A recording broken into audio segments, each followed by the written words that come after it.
ನಮಸ್ಕಾರ. ಬೆಳಗಿನ ಹಬ್ಬದ ದೀಪಾವಳಿಯ ಆರ್ಥಿಕ ಶುಭಾಶಯಗಳು. ಈ ವರ್ಷ ಮಳೆ ಹೆಚ್ಚಾಗಿ ರೈತ ಸಂತ್ರಸ್ತರಾಗಿರ್ತಕ್ಕಂಥ ಸಂದರ್ಭದಲ್ಲಿ ಅತಿ ಹೆಚ್ಚು ಮಳೆಯಿಂದ ಬೆಳೆ ಹಾನಿಯಾಗಿ ಮತ್ತೊಮ್ಮೆ ನಾವು ರೈತಾಪಿ ಕಷ್ಟಗಳನ್ನು ಅನುಭವಿಸ್ತಕ್ಕಂಥ ಸ್ಥಿತಿ ಬಂದಿದ್ದೇವೆ. ಆದರೂ ನಾವೆಲ್ಲರೂ ಕೂಡ ದೇವರಲ್ಲಿ ದೈವದಲ್ಲಿ ಭಕ್ತಿ ಇಟ್ಟಿರ್ತಕ್ಕಂಥವ್ರು. ಏನೇ ಕಷ್ಟ ಕೊಟ್ಟರು ಕೂಡ ಪರಮಾತ್ಮ ನಮ್ಮನ್ನೆಲ್ಲರೂ ಕೂಡ ರಕ್ಷಣೆ ಮಾಡ್ತಾರೆ ಅಂತಕ್ಕಂಥ ನಂಬಿಕೆಯಿಂದ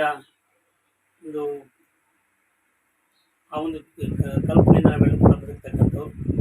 ಹಾಗಾಗಿ ಈ ಹಬ್ಬ ಬೆಳಕಿನ ಹಬ್ಬ ಅಂತ ನಾನು ಹೇಳಿದೆ.